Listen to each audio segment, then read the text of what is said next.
আসতে পারি?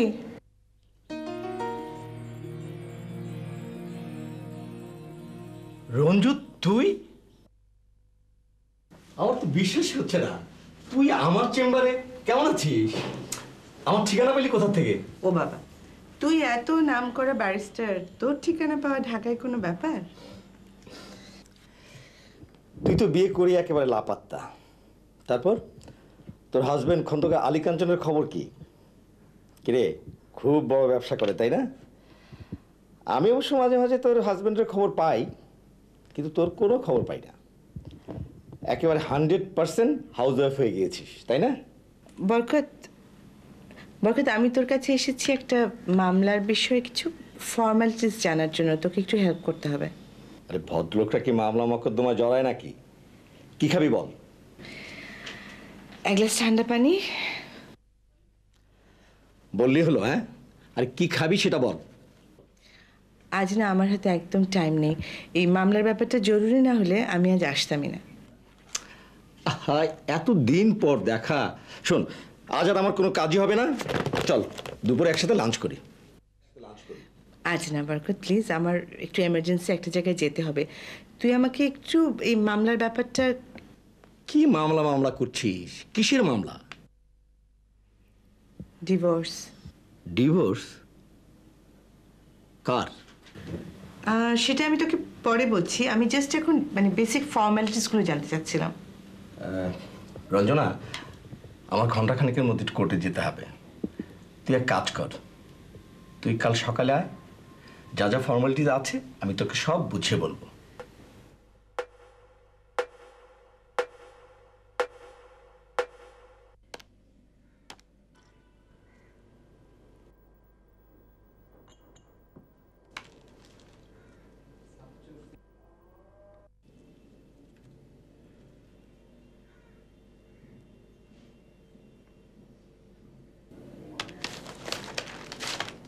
কি জানাও?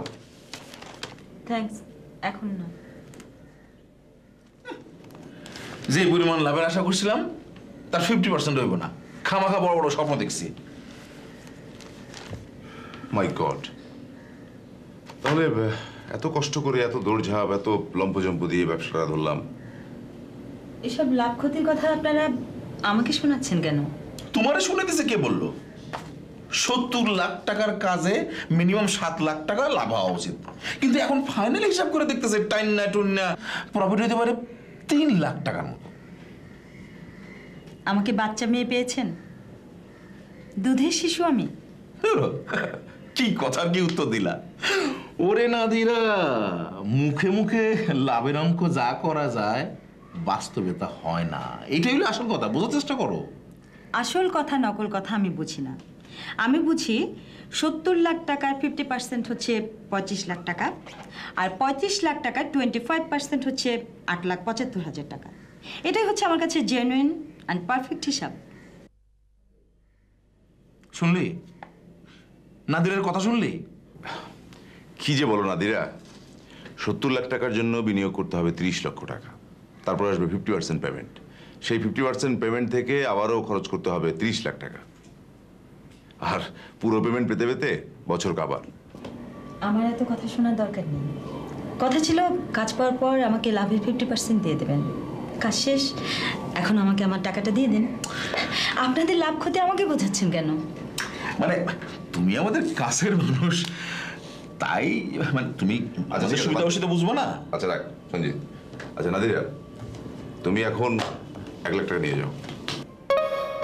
1 লাখ টাকা? 1 লাখ টাকারে তোমার টাকা বলে মনে হইতেছে না? বাকি টাকা কবে দেবেন? আরো চাও? আচ্ছা কাঞ্চন, আগামী রবিবার নাদিরা নামে আরো 1 লাখ টাকাটা চেক লিখে দে। আফটার অল ও আমাদের কাছের মানুষ। কাছের মানুষ হিসেবে আমি আপনাদের বিশেষ কোনো করুণা চাচ্ছি না। আমি চাই চুক্তি অনুযায়ী আমার পাওনা। না না, একটা কথা আমার মাথায় ঢুকছে না, তোমার সঙ্গে কে কখন ডিরেক্ট চুক্তি করলো? হ্যাঁ না মানে ও আমাদের কাছে আশা করছিল, যেহেতু আমরা ওর কাছের মানুষ, ও আশা করতেই পারে, তাই না? নাদিরা, আমরা তো ব্যবসায়ী, ব্যবসা করে খাই। না, তোমাকে বুঝতে হবে যে তুমি তো মানে আমাদের ভালো মন্দ হয়েছে, আর সাফাই গাইতে হবে না। আপনাদের আমার চেনা হয়ে গেছে, মুখে মধু, অন্তরে বিষ।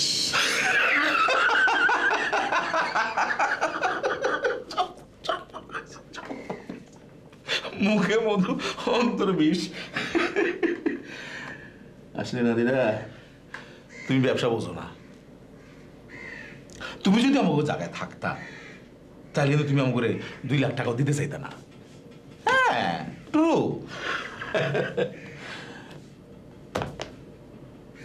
কাঞ্চন,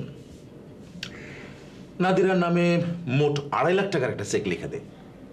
যাই কই না কেন, ও আসলে আমাদের ওয়েল উইশার, তাই না? তুমি আমাদের ওয়েল উইশার না?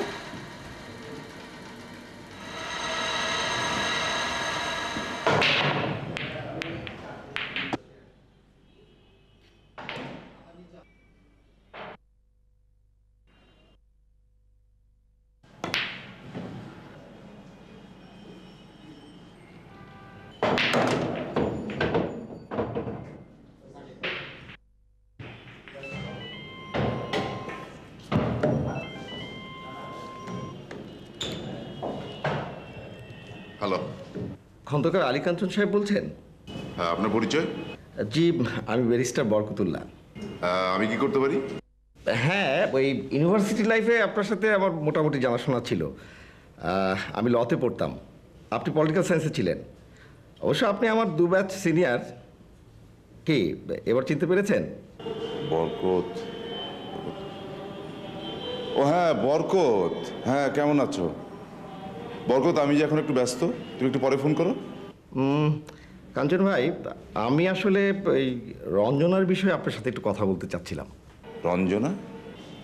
হ্যাঁ জি। Just a minute.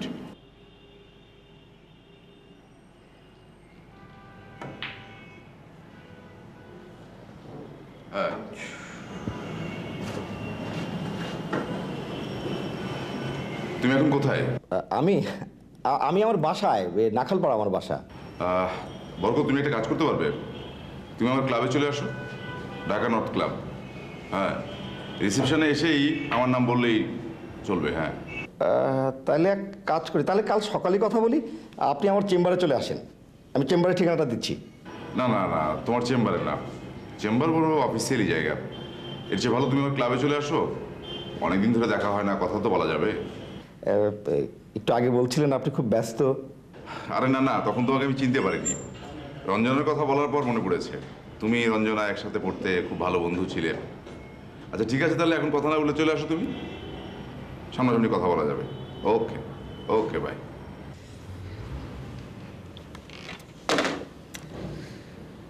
এত রাতে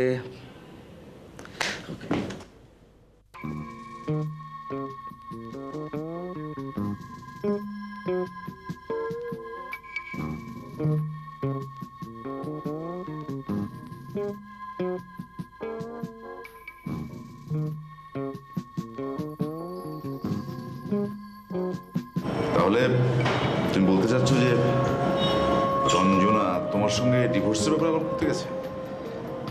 হ্যাঁ, তবে কার ডিভোর্স, কি বিষয় আশয়, এ বিষয়ে কিছু বলেনি। ও শুধু জানতে চেয়েছে কোনো মেয়ে তার স্বামীকে ডিভোর্স করতে চাইলে কি কি ফর্মালিটিস আছে সেটা ওর জানা দরকার। আচ্ছা, এর বাইরে কোনো বিষয় বা মামলা সম্পর্কে তোমার কাছে কিছু জানতে চাইনি? না। আমার সম্পর্কে কিছু জানতে চাইনি? না। তুমি জানতে চাওনি যে কার ডিভোর্সের ব্যাপারে আলাপ করতে গেছে? আমি জানতে চেয়েছি, কিন্তু ও বলেনি। বলেনি?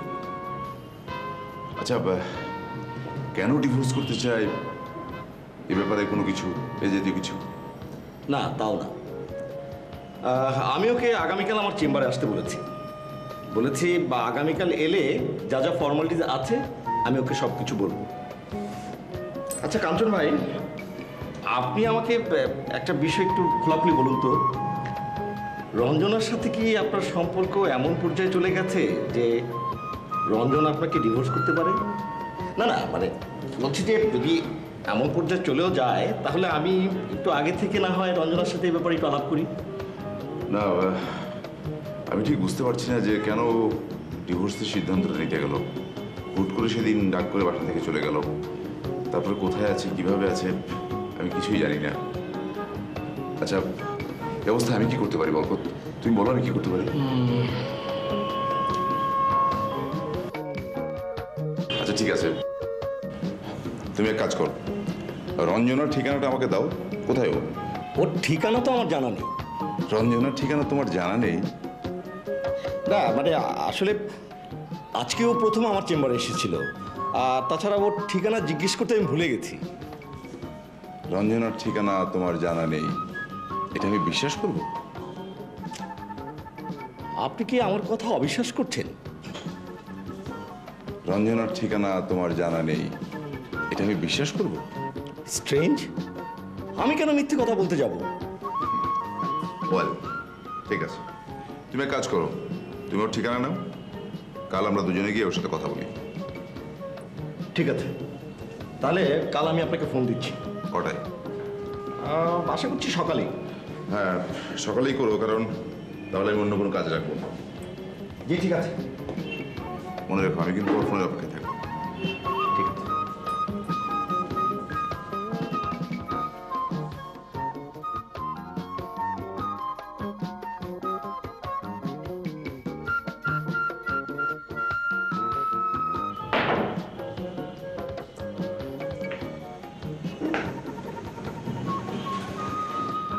Anything wrong?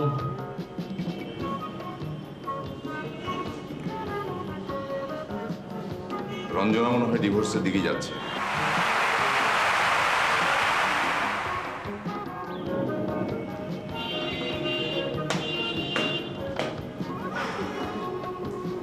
কাঞ্চন, তোর বা আমার আজকের এই অবস্থান আমার বহু কষ্টের ফসল। এয়ারপোর্টের সেকেন্ড লাইনে ব্যবসার কথা পুলিশ বা আইনের লোকরা কেউ জানে না। আইনের পাল্লায় পড়ে এই লাইনের বহু কোটিপতি পথের ফকির হয়ে গেছে, তুই সব ভালো কথা জানিস।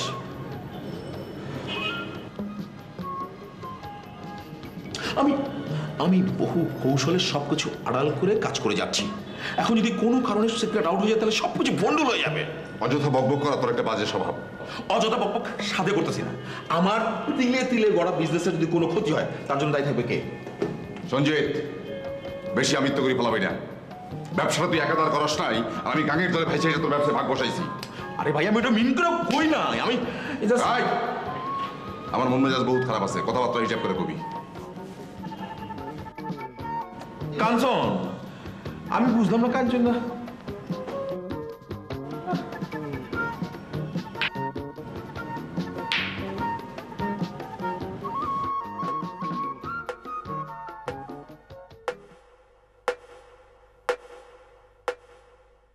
রঞ্জনা, ডিভোর্সটা কি তোর?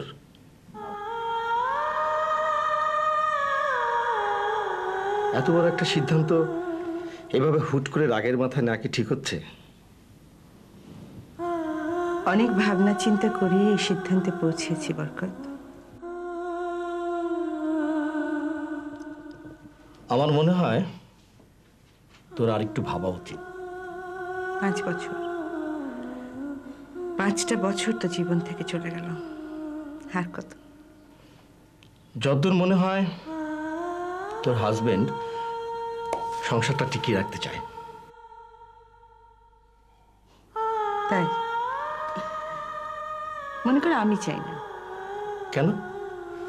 সংসারে ঝগড়া বিবাদ ভুল বোঝাবুঝি হতেই পারে, সেই জন্য একেবারে সংসার ছেড়ে আসতে হবে?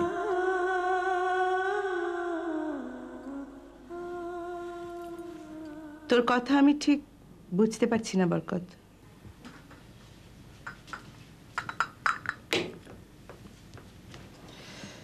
কাল রাতে আমি কাঞ্চন ভাইয়ের সাথে কথা বলেছি।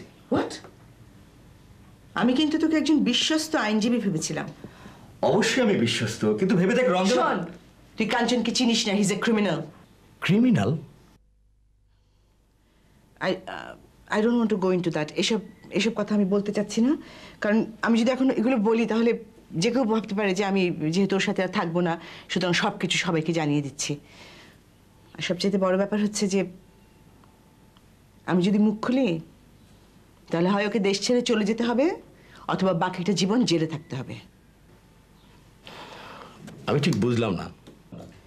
বুঝতে হবে না, তুই আমাকে বল, তুই কি কেসটা ডিল করবি না করবি না? আচ্ছা রঞ্জনা, আমি কি শেষবারের মতো একবার কাঞ্চন ভাইকে নিয়ে তোর সাথে বসতে পারি না? ইন দ্যাট কেস আমি অন্য লয়ারের কাছে যাব। ওয়েল, তাহলে এখন আমাকে কি করতে হবে? আমি আজই কেসটা ফাইল করতে চাই, তুই বল এখন আমাকে কি কি করতে হবে। ঠিক আছে, তো এখানে সংক্ষিপ্তভাবে তো ডিভোর্সের কারণটা লিখে দে। আর কিচ্ছু করতে হবে না, বাকি যা ফর্মালিটিস আছে সব কিছু আমি কমপ্লিট করে তোকে আমি ফোন দেবো, তুই এসে করে দিয়ে যাবি।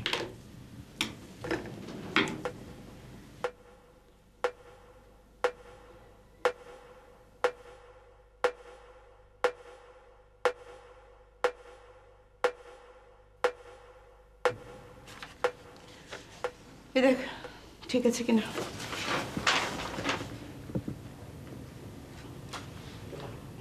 এটা কি তোর ঠিকানা? আমার ঠিকানাটা এখন ইউজ করবো না, এটা আপার ঠিকানা। আপার সাথে আমার প্রত্যেক দিনই যোগাযোগ হয়, আর তাছাড়া আমার মোবাইল নাম্বার তো রয়েছে, তোর কিছু দরকার হলে তুই আমাকে কল করিস। তাহলে আমি এখন উঠি।